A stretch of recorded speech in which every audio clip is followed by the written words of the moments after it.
Good morning students. मैं आज आपको गोस्वामी तुलसीदास द्वारा रचित भरत महिमा समझाऊंगी, जो कि रामचरितमानस के अयोध्या कांड में वर्णित जो चित्रकूट प्रसंग है उससे लिया गया है। प्रस्तुत जो अवतरण है, इस अवतरण में या इस पद्यांश में कवि ने भरत के भातृ प्रेम व उदात्त गुणों का चित्रण किया है। प्रसंग तब का है जब भरत जो है अयोध्या समाज के साथ श्री राम को वापस लौट चलने के लिए मनाने हेतु पंचवटी की ओर जा रहे हैं।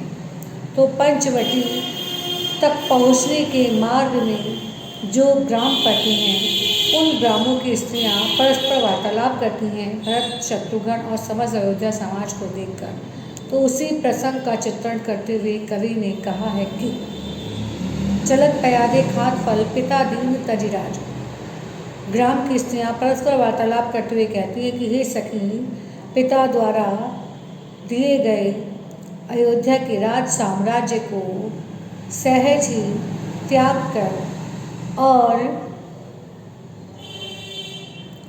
वन पथ पर अग्रसर होते हुए, पैदल ही चलते हुए, कंदमूल आदि फलों का सेवन करते हुए अपने ज्येष्ठ भ्राता राम को वापस अयोध्या लौट चलने के लिए मनाने जाने वाले भरत के समान श्रेष्ठ भाई अन्य कोई नहीं है। फिर एक बार समझो कि कवि तुलसीदास जी कहते हैं कि पर्णकुटी की ओर जाते हुए वन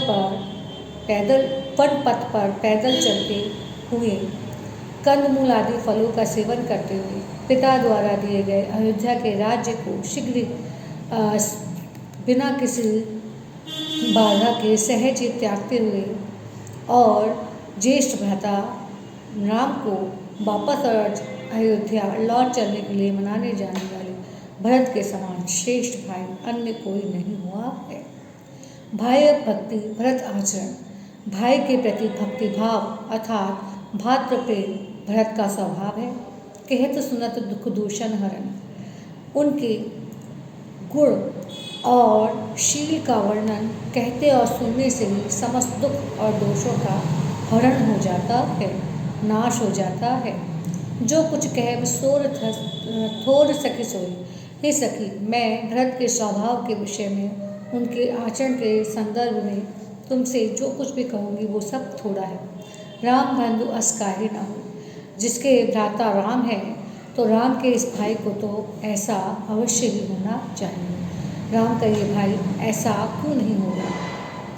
हम सब सानुज भरते ही देखे, आज हम सभी छोटे भाई शत्रुघ्न के साथ भरत को यहाँ देख रही हैं। भैन धन्य ज्योति जन लिखे, और उन्हें अपने गांव में देखकर हम समस्त युवतियाँ अपने भाग्य को सराहती हैं और विधि के इस लेख को कि विधाता ने हमें राम लक्ष्मण के बाद भरत और शत्रुघ्न का भी दर्शन दिया, हम अपने भाग्य को सराहती हैं।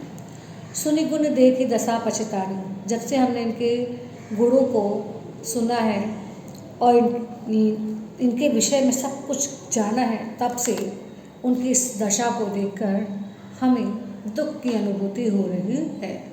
कैकेयी जननी जोगु सुत नाई, ऐसा प्रतीत होता है कि माता कैकेयी भरत जैसे योग्य पुत्र को जन्म देने लायक ही नहीं थी। कोई कहे दूषण रानी नहीं, कोई कहता है नहीं इसमें रानी कैकेयी का भी कोई दोष नहीं है, क्योंकि जो कुछ भी घटित होता है वो सब विधि का विधान होता है। ब्रह्मा ने जो हमारे नसीब में, हमारे भाग्य में लिख दिया, बस वही सब विधि के विधान के अनुरूप होना शुरू हो जाता है। कहे हम लोग वेद विधि, अगर हम ये कहते हैं कि जो कुछ भी हुआ वो लोक और विधि की अनुरूप हुआ, लेकिन तब भी लघुतीय कुल कर्तूति मनी, रघुकुल की स्त्री के एक कर्म से जो संपूर्ण रघुकुल कलंकित हुआ, उस करनी को तो भुलाया नहीं जा सकता है। बसहे कुदेश कुगाम कुबामा, कह यह धन्य परसु, कहे दरसु पुण्य परिणामा। अब तक तो हम यही सुनते आए हैं कि बुरी स्त्रियाँ बुरे गांव, बुरे देश, बुरे नगरों में निवास करती हैं। के यह दरअसल पुण्य परिणाम। आज अगर हमने समस्त अयोध्या समाज के साथ मतलब के कई सुमित्रा और कौशल्या का दर्शन किया है, तो अवश्य ही हमारे पिछले जन्म के पुण्य कर्मों का परिणाम है, जो आज हमें उन सभी के दर्शन के रूप में प्राप्त हुआ है। अस आनंद अचरज, क्योंकि ये कोई बुरी स्त्री तो है नहीं, क्योंकि बुरी स्त्रियाँ जो है बुरे देश, बुरे गांव, बुरे नगरों में निवास करती हैं। आज ये हमारे इस गांव में आई है तो हमारे लिए बड़े भाग्य की ही बात है। अस आनंद अचरजु प्रतिग्रामा जनु मरुभूमि कल्पतरुजामा। आज भरत को यहाँ अपने इस गांव में देखकर हम सभी को उसी प्रकार आनंद पूर्वक आश्चर्य हो रहा है, जैसे रेगिस्तान की मरुभूमि पर कल्प वृक्ष के उगने पर लोगों को होता है।